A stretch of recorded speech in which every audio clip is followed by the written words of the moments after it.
काली रूहें हमारे साथ हैं। आज हमसे लड़ना आसान नहीं उस्मान।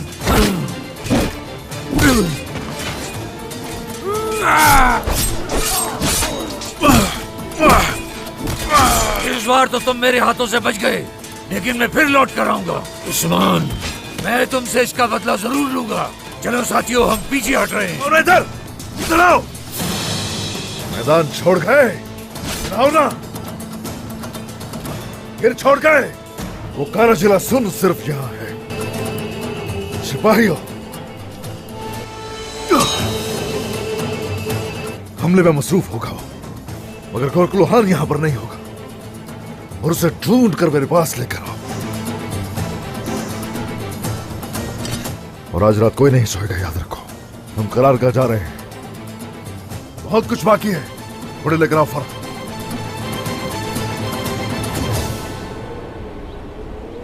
ये सब आखिर हो क्या रहा है? लोग अपना सामान इकट्ठा कर रहे हैं वालिदा। क्या सब जा रहे हैं? जी वालिदा, चंद लोगों के अलावा सब अपना सामान इकट्ठा कर रहे हैं। जल्दी से तमाम जंगजुओं को कहो कि यानी शहर के तमाम दरवाजे बंद कर दें। और कोई चारा नहीं रहा अब हमारे पास। आलगन, किस्मत, तमाम ताजिरों को यहाँ इकट्ठा करें। चलें। देखती जाओ बस। अब आप क्या करेंगी वालिदा?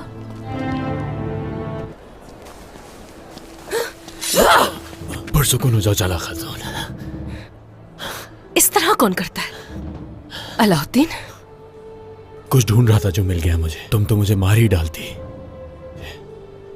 अब इसे नीचे करो। कसम खुदा की वाकई मार देती। तुम मुझे मार सकती हो शायद। अलाउद्दीन, तुम यहाँ क्या कर रहे हो? लेकिन मुझे ऐसा नहीं लगता। एक जरूरी काम था। उस दिन के बाद तुम्हारी वालिदा ने कुछ कहा? क्या तुम ठीक हो? तुम्हारा जरूरी काम हम पर नजर रखना है। गोंजा आ रही है। जवाब ना देने की वजह तुम्हारी वालिदा है क्या? तुम्हें सूरत हाल नजर नहीं आ रही क्या? अभी तक तुमने वो जवाब नहीं दिया मुझे, लेकिन मुझे नहीं लगता कि ये नामुमकिन है। उस वक्त बात अधूरी रह गई थी। क्या जवाब है? अभी तुम जाओ। मैं चला जाता हूँ ताकि तुम्हें तकलीफ ना हो। अगर हमें किसी ने यहाँ देख लिया तो बड़ी मुसीबत हो जाएगी। चले जाओ। निकालो बाहर मुझे, निकालो वहशी लोगों।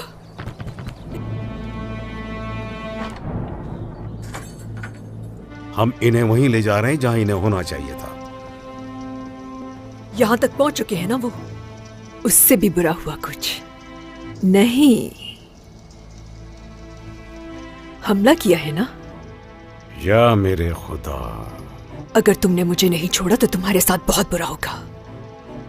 जो बुराई से हुकूमत करता है शहजादी, वहशी तो बाज़ंतीनी है। क्या हम तुर्क आपको वहशी लगते हैं? हकीकत पता है क्या है? जो हमें इस्लाम ने सिखाया, और ये ही हकीकत है। वहशी वो होता है।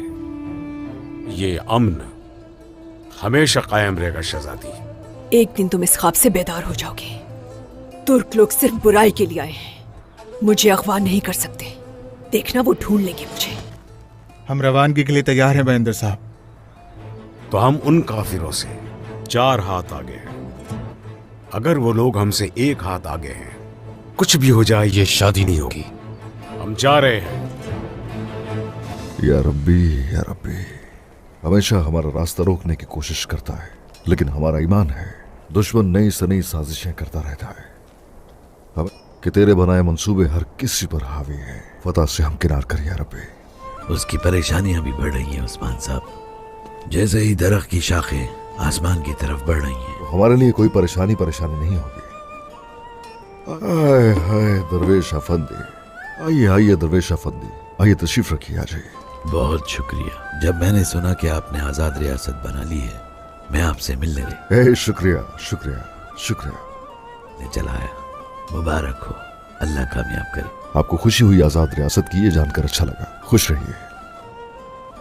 दुश्मन हर कदम पर नई रुकावट खड़ी करता है। मक्का के तमाम आला मर्तबे वाले, आपका रास्ता रसूल अल्लाह का रास्ता है, और दौलतमंद लोग और उनके खिलाफ साजिशें की। उन्होंने रसूल अल्लाह के रास्ते में रुकावटें पैदा की, बहुत अज़ियतें दी ताकि दीन के रास्ते से हट जाएं। और उन्होंने आप सल्लल्लाहु अलैहि वसल्लम के साथियों को, उन्होंने अपना फरीज़ा मुकम्मल किया, लेकिन वो नहीं हटे। मुशरिकीन मक्का ने रसूल अल्लाह को एक मुआहदा पेश करने की कोशिश की, आपको मक्का का अमीर तरीन आदमी बना दिया जाएगा। उन्होंने कहा कि आपको सब कुछ मिल जाएगा जो आप चाहते हैं, बदले में आप अपना रास्ता बदल दें और अपना दावा छोड़ दें। अल्लाह के रसूल की तालीम दुनिया और आखिरत में दें, हमारे निज़ाम को ख़राब ना करें।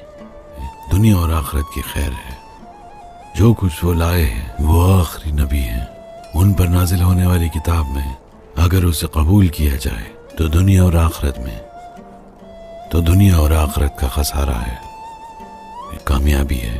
और अगर कोई ना माने, इंसान को बुतों को छोड़कर एक अल्लाह की इबादत करना लाजिम है। उसका हुजूर ने वाज़ेह तौर पर फरमा दिया, इसका कोई शरीक नहीं। अगर ये सूरज को मेरे दाएं हाथ और चांद को मेरे बाएं हाथ पर रख दें, आपका रास्ता भी अल्लाह के रसूल का रास्ता है। आगे बढ़ेंगे। मैं दीन की तबलीग से हरगिज़ पीछे नहीं हटूंगा। वो आपके पैरों के नीचे गुलाब की जगह बहुत से कांटे बिछाएंगे, लेकिन आप दुरुस्त कहा, सिरात मुस्तकीम पर चलना है। हमारा मकसद सिर्फ रसूलुल्लाह का मकसद है। हम मर्द मोमिन होते थे हमेशा रसूलुल्लाह सल्लल्लाहु अलैहि वसल्लम के साथ। दरवेश अफंदे साहबी थे जो रसूल अल्लाह के लिए अपनी जान कुर्बान कर देते। अब फिर से आपका सामना हो गया। चींटियों वाला किस्सा अब तक याद है मुझे। आपके अल्फाज हमारे रास्ते को रोशन करते हैं। मैं अगर जसारत करूं आपका नाम जानने की, आप बिल्कुल पूछ सकते हैं। तो हद से तजावुज तो नहीं करूंगा। मैं ताबदूक का यूनुस हूं, लेकिन अब सिर्फ एक दरवेश। यूनुस एमरे आप हैं? यूनुस एमरे? ओए माशाल्लाह। ओह यूनुस एमरे, तो आइए गले लगिए। यूनुस एमरे, ओह हम आपके कलाम, आपके अशार बहुत दिल जमई से सुनते आ रहे हैं। ओए माशाल्लाह, ओए माशाल्लाह, ओए माशाल्लाह। अब आप मेरे सामने खड़े हैं, बिल्कुल मेरे सामने। तो चलिए, अगर आपको मुनासिब लगे तो आपने सुन लिया खुद मुख्तार रियासत का, तो हम देखना चाहेंगे आपको मजीद यहाँ। हम हमेशा उनके साथ हैं जब तक खुदा की मर्जी होगी। हमारे रास्ते एक रहेंगे जो हक पर होते हैं। अस्तगफिरुल्लाह, अस्तगफिरुल्लाह। आपको जैसा ठीक लगे। अब मुझे इजाजत दीजिए। जैसा आप चाहें।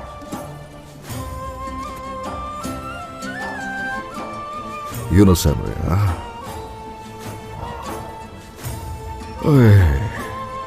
यूनुस एमरे।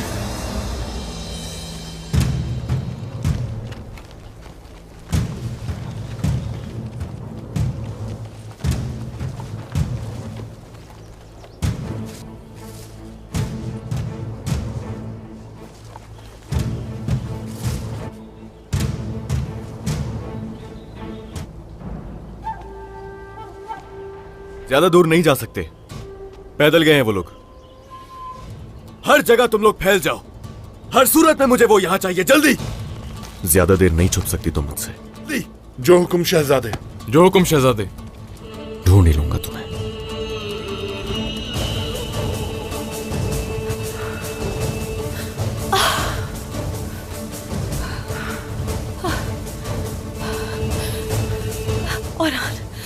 मुझे पता है तुम मुझसे बहुत खफा होगे। महल तक पहुंचने के लिए तवील सफर तय करना है। बेहतर होगा हम रात यहीं गुजार लें। मगर मैं तुम्हारी भलाई के लिए कर रही हूँ। और कोई मुनासिब जगह तलाश कर लें। और हल हमारे पीछे होगा, हमें चलना चाहिए। हम लोग कहीं नहीं रुक सकते आंद्रे।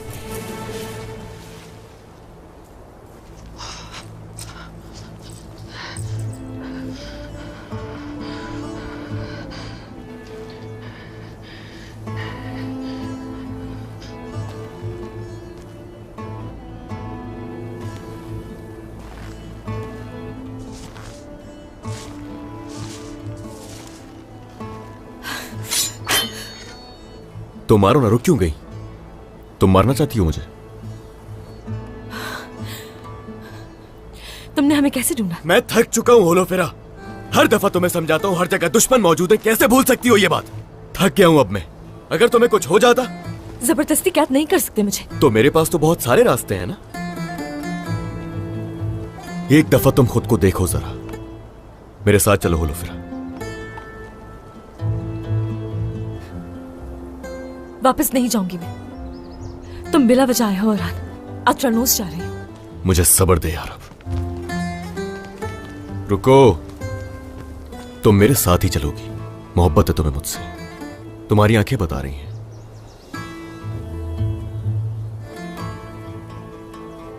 कैस्टल है, हरगिज नहीं छोड़ूंगा तुम्हें। अब से तुम्हारा घर। सिपाहियों, औरान चलो कैस्टल चले। जो हुक्म शहजादे। मेरी बात नहीं समझ रहे हो, मेरी खाला जंग शुरू कर देंगी। ये सब करने से मुसीबत में पड़ जाओगे। तो उन्हें जंग करनी है? हाँ, कर ले। हाँ, मगर होलो फिरा, इस जंग में मेरी मोहब्बत गालिब आएगी। इससे अच्छी तो और कोई बात ही नहीं है। और मैं ये तुम्हें लिख के भी दे सकता हूं। चलो।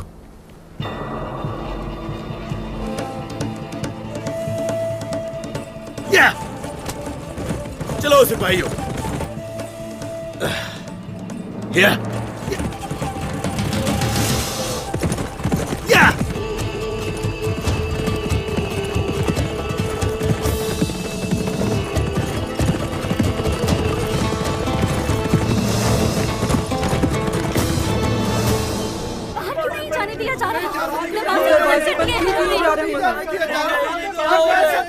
हम किसी को जबरदस्ती नहीं रोकेंगे। बस करें, इत्मीनान रखें। दरवाजे खोल दिए जाएंगे, जिसका दिल चाहे जा सकता है। काई के बहादुर हजरात और बहादुर खवातीन, ये मुत्तहिद होने का वक्त है। आपकी जाने और माल हमारी अमानत है। याकूब साहब ने सही कहा, हम यहाँ नहीं रुक सकते।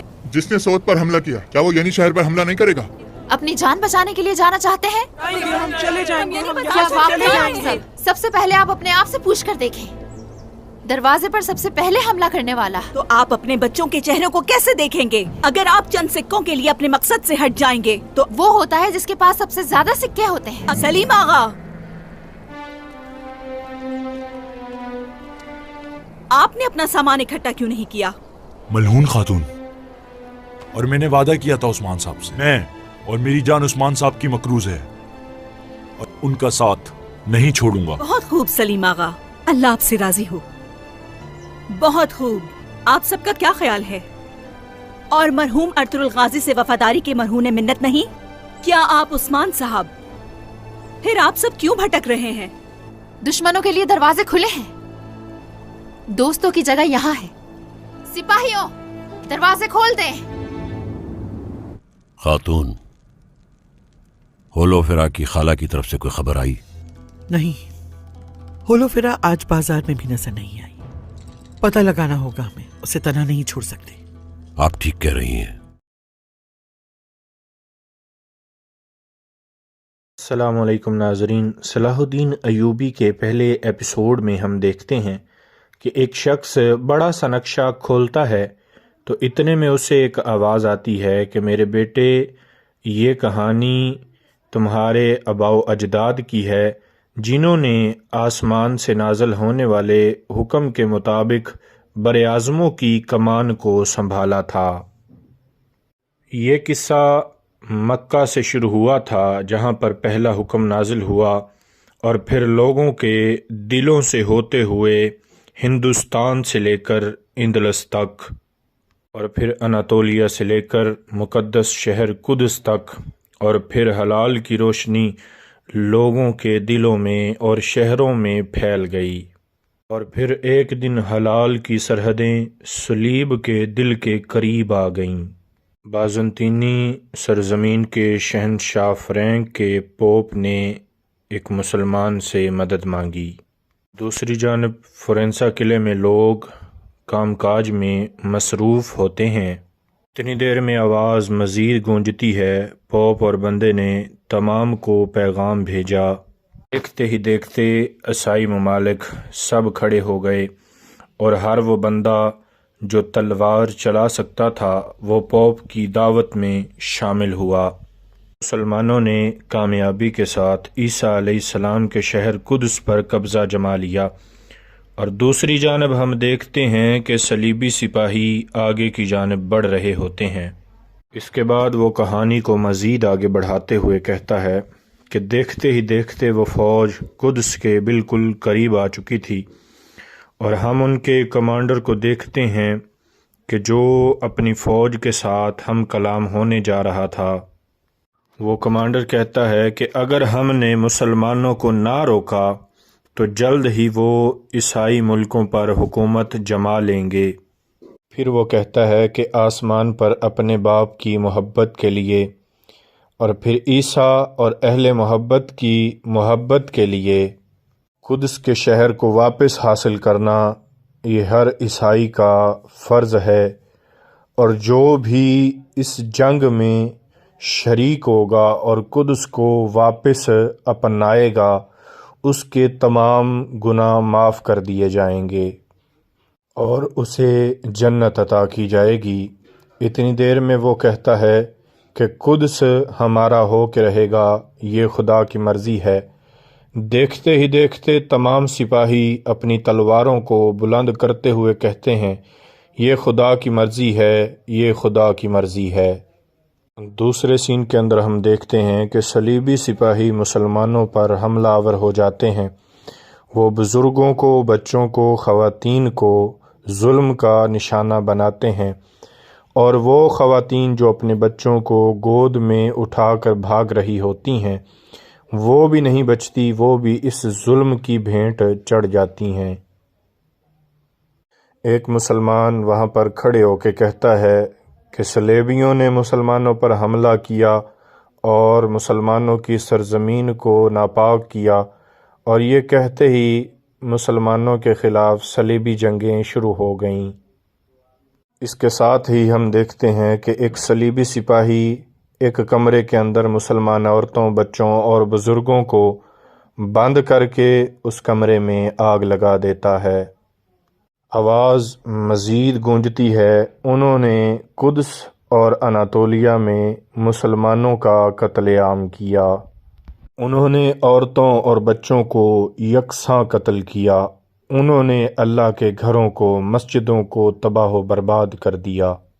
उन्होंने अल्लाह के कलाम कुरान को जलाया और वो जहाँ से भी गुज़रे उन्होंने वहशत और खून को फैला दिया।